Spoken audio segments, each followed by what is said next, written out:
Hello everyone, welcome to my online target study channel. तो friends, आज हम इस वीडियो में अधिगम अक्षमता से संबंधित मोस्ट इम्पॉर्टेंट पॉइंट को समझने वाले हैं और लास्ट में इस टॉपिक से रिलेटेड कुछ क्वेश्चन को भी सॉल्व करेंगे। तो अधिगम अक्षमता होता क्या है और बच्चों के ऊपर इसके क्या क्या प्रभाव पड़ते हैं और इसके लक्षण क्या क्या हैं, सभी विषयों पर चर्चा करेंगे, क्योंकि ये जो टॉपिक है आपके आने वाले सीटेट, बीटेट और अदर टेट एग्ज़ाम के लिए भी काफ़ी ज़्यादा इम्पॉर्टेंट है। हर बार इस टॉपिक से क्वेश्चन पूछे जाते हैं, तो वीडियो को अंत तक ज़रूर देखिएगा। चलिए स्टार्ट करते हैं। तो पहला पॉइंट है डिसलेक्सिया। तो डिसलेक्सिया जो है ये पढ़ने से संबंधित कठिनाई है। तो इसमें बच्चे को पढ़ने में परेशानी उत्पन्न होती है। तो डिसलेक्सिया एक प्रकार का अधिगम अक्षमता है। तो जिस बच्चे को पढ़ने, लिखने, बोलने में कठिनाई होती है तो वो बच्चा जो है वो डिसलेक्सिया से ग्रसित होता है। यानी कि जो भी बच्चा है उसे पढ़ने, लिखने और बोलने में कठिनाई होती है तो वो बच्चा डिसलेक्सिया से ग्रसित होता है। और डिसलेक्सिया को लेक्सिया भी कहा जाता है। अगला पॉइंट है डिस्ग्राफिया। तो ये लिखने से संबंधित कठिनाई है। तो इस कठिनाई में बच्चे को लिखने में परेशानी उत्पन्न होती है। तो डिस्ग्राफिया जो है ये एक खास तरह की लिखने की अक्षमता है जो लेखन के कौशल पर असर डालती है। यानी कि डिस्ग्राफिया के कारण बच्चे के लेखन कौशल पर असर पड़ता है और इसमें लेखन संबंधी परेशानी, भाषा को समझने और इस्तेमाल करने के कौशल में परेशानी होती है। यानी कि इस अक्षमता में बच्चे को लेखन संबंधी परेशानी तो होती ही है, साथ में वे भाषा को समझने में भी कठिनाई महसूस करते हैं और उसका इस्तेमाल करने में भी वो परेशानी महसूस करते हैं। तो जिन बच्चों में डिस्ग्राफिया पाया जाता है उनकी लेखन प्रक्रिया कठिन और धीमी होती है। यानी कि जिन बच्चों में भी डिस्ग्राफिया का प्रॉब्लम होता है वो बच्चा लेखन प्रक्रिया में काफ़ी धीमा होता है और उसे ये प्रक्रिया कठिन भी लगती है। अगला है डिसकैलकुलिया। तो ये गणितीय गणना से संबंधित समस्या है। तो यहाँ पे कैलकुलेटर फोटो भी दिया गया है, तो इससे आप समझ सकते हैं डिसकैलकुलिया गणितीय संबंधी समस्या है। तो डिसकैलकुलिया में ये एक ऐसी परेशानी है जो बच्चों को मैथ्स या कोई भी चीज़ जिसमें गणित का इस्तेमाल हो उसको सॉल्व करने में परेशानी खड़ी करती है। यानी कि गणितीय कोई भी समस्या हो तो वो बच्चा जो है वो डिसकैलकुलिया से पीड़ित होगा। तो डिसकैलकुलिया जो है इसमें बच्चे को गणितीय गणना संबंधी परेशानी उत्पन्न होती है और गणित की हर तरह की परेशानी से वो बच्चा जूझता है। अगला है डिस्मोर्फिया। तो डिस्मोर्फिया जो है वो भ्रम वाली स्थिति होती है। तो डिस्मोर्फिया एक मनोविकार है और इसमें व्यक्ति या बालक को ये भ्रम हो जाता है कि उसके शरीर के कुछ अंग अन्य लोगों की तुलना में छोटे हैं। तो कुछ अंग अन्य लोगों की तुलना में अपूर्ण है। वे अपने शरीर के विभिन्न अंगों को दूसरों के साथ तुलना करने लगता है और इसका प्रतिकूल प्रभाव उसके अधिगम पर पड़ता है। यानी कि डिसलेक्सिया से जो भी व्यक्ति या फिर बच्चा पीड़ित होता है तो उसे लगता है कि उसके शरीर के अंग जो हैं वो अपूर्ण है अन्य लोगों की तुलना में, और वो अपना तुलना अन्य लोगों के साथ करने लगता है और इससे उनके अधिगम पर भी असर पड़ता है। अगला है डिस्फेजिया। तो डिस्फेजिया जो है ये बोलने संबंधी विकार है। कोई बच्चा है उसे बोलने में कठिनाई उत्पन्न हो रही है तो वो बच्चा जो होगा वो डिस्फेजिया से पीड़ित होगा। और डिस्फेजिया का एक और नाम भी है अफेजिया। तो अफेजिया जो है ये डिस्फेजिया का ही एक नाम है। तो डिस्फेजिया जो है ये मस्तिष्क में क्षति के कारण बातचीत करने में आंशिक या पूर्णता क्षमता को डिस्फेजिया कहा जाता है। यानी कि अगर किसी कारण बच्चे के मस्तिष्क में क्षति आई है तो वो डिस्फेजिया से ग्रसित हो सकता है, तो उस बच्चे को बोलने में कठिनाई उत्पन्न होती है। तो अगला पॉइंट है डिस्प्रेक्सिया। तो डिस्प्रेक्सिया जो है ये शारीरिक कौशल से संबंधित विकार है। यानी कि इस विकार में बच्चे को फिजिकल एक्टिविटी यानी कि उन्हें खेलने कूदने में या फिर कुछ पकड़ने में बहुत परेशानी उत्पन्न होती है। तो डिस्प्रेक्सिया या अप्रेक्सिया का ही एक प्रकार है और इसमें व्यक्ति मस्तिष्क में क्षति के कारण सूचना गति कौशलों में निपुण नहीं हो पाता। यानी कि इसमें मस्तिष्क की क्षति के कारण ये बीमारी उत्पन्न होती है और उसकी जो सूचना है वो मस्तिष्क तक नहीं पहुंच पाती और वह हाथ एवं आँखों के बीच समन्वय और संतुलन स्थापित नहीं कर पाता। यानी कि इस अक्षमता में बच्चा जो है वो अपनी हाथ और आँखों के बीच समन्वय और संतुलन को स्थापित नहीं कर पाता है। और डिस्प्रेक्सिया तंत्रिका तंत्र संबंधी विकार भी है जिसे सेंसरी इंटीग्रेशन डिसऑर्डर कहा जाता है। अगला है डिस्थीमिया।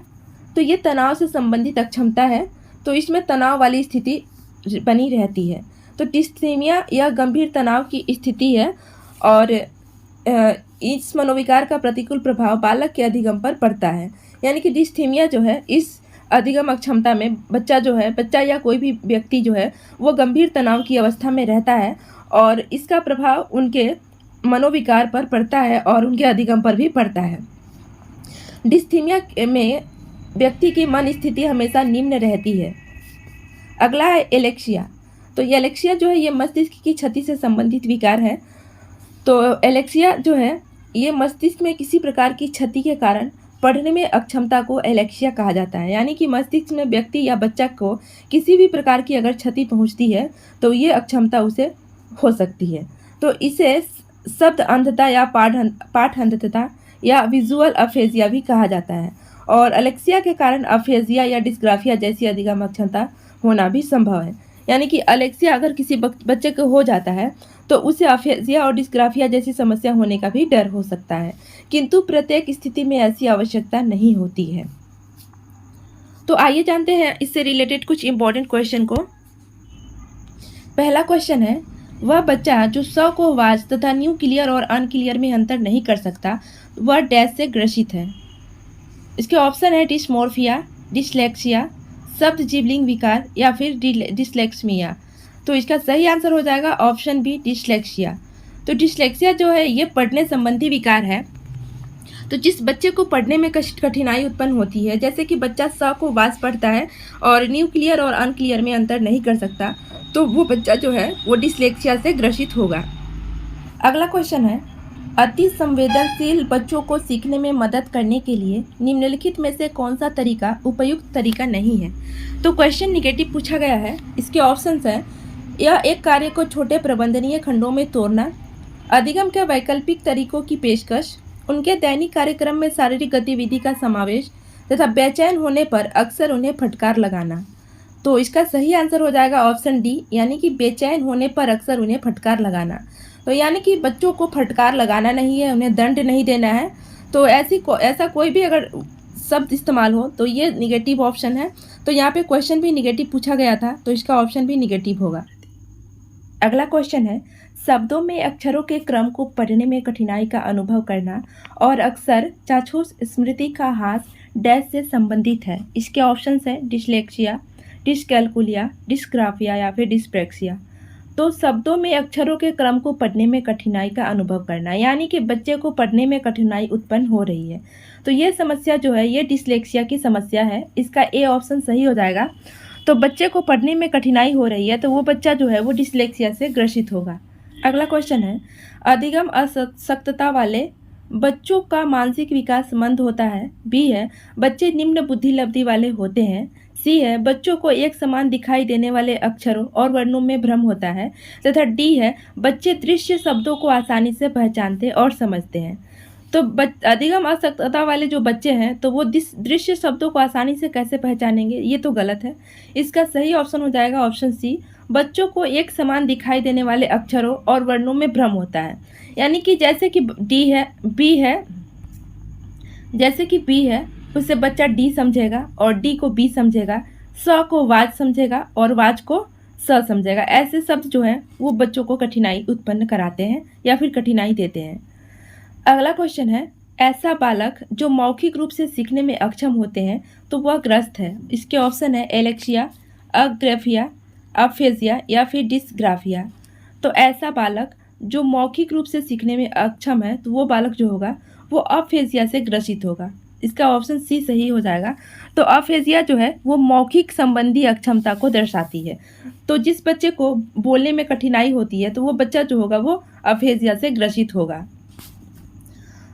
जिसे डिस्फेजिया भी कहा जाता है। अगला क्वेश्चन है, छोटे विद्यार्थियों में निम्नलिखित में से कौन सा लक्षण पठन कठिनाई का नहीं है।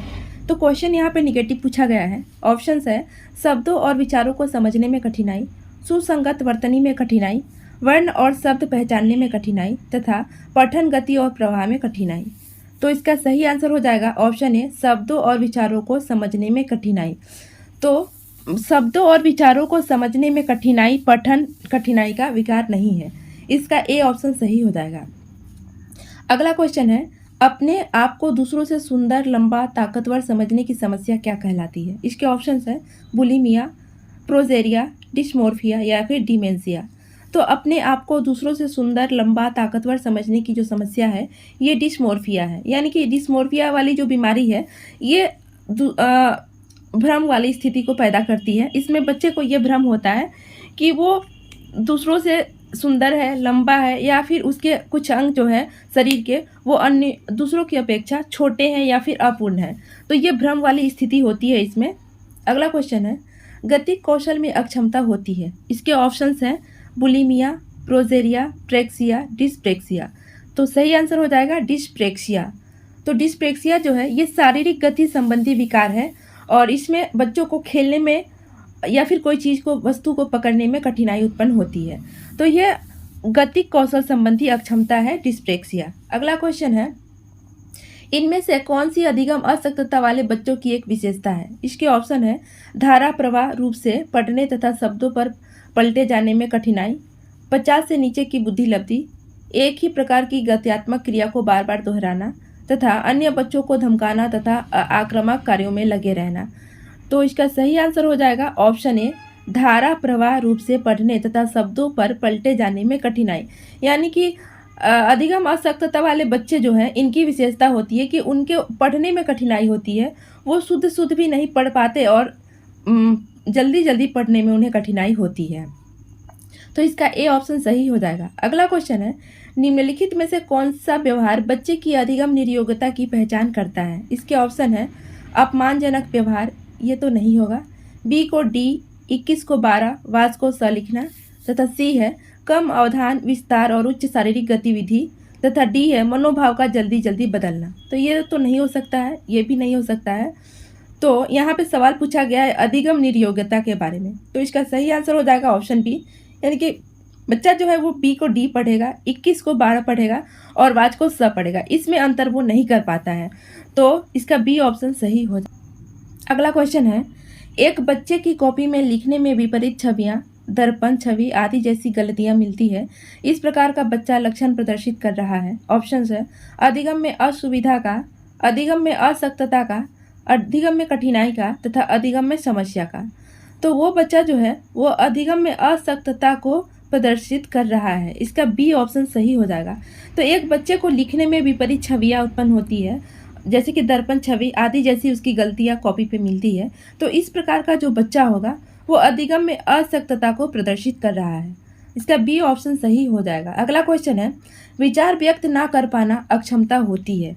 इसके ऑप्शंस हैं डिस्ग्राफिया, अफेजिया, प्रोजेरिया या फिर प्रेक्सिया। तो विकार व्यक्त ना करने वाली जो समस्या है वो समस्या होगी अफेजिया। इसका बी ऑप्शन सही हो जाएगा। तो अफेजिया जो है, इसमें बच्चा जो है अपने विचारों को व्यक्त करने में असुविधा महसूस कर पाता है। इसका बी ऑप्शन सही हो जाएगा। आज का हमारा अंतिम क्वेश्चन है, गणित संबंधी समस्या को कहते हैं। ऑप्शंस हैं डिसकैलकुलिया, डिस्थीरिया, अफेजिया या फिर डिस्प्रेक्सिया। तो गणितीय संबंधी अक्षमता को डिसकैलकुलिया कहा जाता है। तो गणित संबंधी अगर कोई भी समस्या हो, उससे रिलेटेड अगर कोई भी क्वेश्चन पूछा जाए, तो वो बच्चा जो होगा वो डिसकैलकुलिया से ग्रसित होगा। इसका ए ऑप्शन सही हो जाएगा। तो फ्रेंड्स, आई होप ये वीडियो आपको अच्छी लगी होगी। तो अगर ये वीडियो आपको अच्छी लगी है तो इसे लाइक ज़रूर कीजिएगा और साथ में कमेंट करके हमें ज़रूर बताइएगा कि वीडियो आपको कैसी लगी। और इस चैनल को सब्सक्राइब करके बेल आइकन की नोटिफिकेशन घंटी को ऑन कर दीजिएगा, जिससे आपको आने वाले सभी वीडियोस की नोटिफिकेशन टाइम टू टाइम मिलती रहे। आज के लिए इतना ही, नेक्स्ट वीडियो में फिर से मिलेंगे, तब तक के लिए गुड बाय।